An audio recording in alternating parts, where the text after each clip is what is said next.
On March 1st, 2026, Trump unveiled his tariff dividend plan, proposing to send $2,000 checks to every American family, funded by tariffs on global imports. The proposal is packaged as populist welfare, but its fiscal and legal logic is deeply flawed. On February 20th, the Supreme Court ruled IEEPA tariffs unconstitutional, forcing the administration to rely on the temporary 150-day authority of Section 122. Multiple studies confirm that the actual burden of tariffs falls on American households, costing them an average of $1,200 per year. It's not paid by foreign governments. This policy would not only widen the fiscal deficit, but also invite constitutional challenges over executive overreach. The tariff dividend plan faces a massive fiscal gap. It relies on tariff revenue of $133 billion in 2025 and a projected $207 billion in 2026 to fund $2,000 checks for 150 million tax-paying households at a total cost of $300 to $600 billion. According to Tax Foundation estimates, even using the highest tariff revenue projections, the funding shortfall would be $279.8 to $606.8 billion, requiring new debt or spending cuts. Legally, Section 122 tariffs expire in mid-August and face judicial challenges, making revenue sustainability questionable.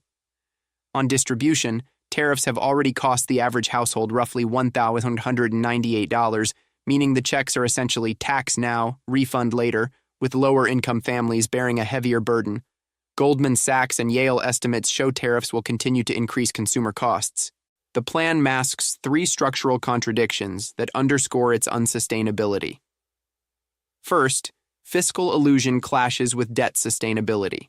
Trump claims tariffs will save the country, but the IMF has already warned that U.S. fiscal policy is unsustainable, with public debt projected to hit 130% of GDP by 2030. Implementing a $600 billion check program would push the FY 2026 deficit above $2 trillion, further lifting Treasury yields. By 2030, interest payments would consume 3.5% of GDP, effectively mortgaging the future for short-term political gain. Second, legal temporariness conflicts with policy credibility. The 150-day sunset clause on Section 122 tariffs means that if Congress fails to extend them by August, tariff revenue will plunge, but the check promise has already become a political obligation.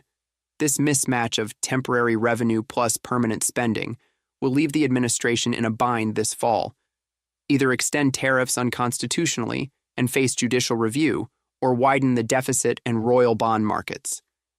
If the Supreme Court further restricts Section 122, the plan would lose its funding entirely. Even the Treasury Secretary has admitted that Americans are unlikely to actually receive these rebates. Third, inflation expectations collide with monetary policy. If the $2,000 checks are distributed before the November midterms, they would directly stimulate consumption. Tariffs have already added 0.5% to PCE inflation, while the Fed maintains rates at 3.5%, 3.75%. This clash between fiscal stimulus and monetary tightening could prolong a stagflationary cycle. Fed official Goolsbee warns against cutting rates for temporary price shocks, while Milan argues for aggressive cuts. But if core inflation rebounds, the Fed could be forced to hike instead, triggering a sell-off in both stocks and bonds.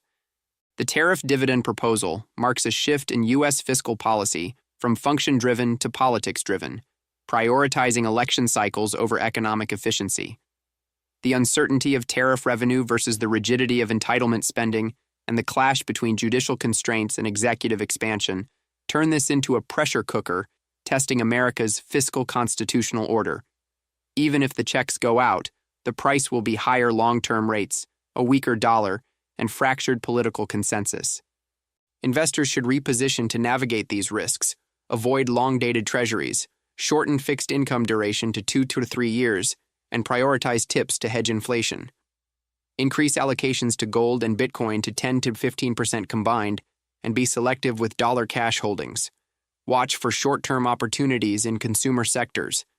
If checks arrive in Q3, retail and consumer durables could see a demand surge, but take profits before the November election. Hedge duration risk with interest rate options, and keep an eye on the March FOMC meeting and the August tariff expiration.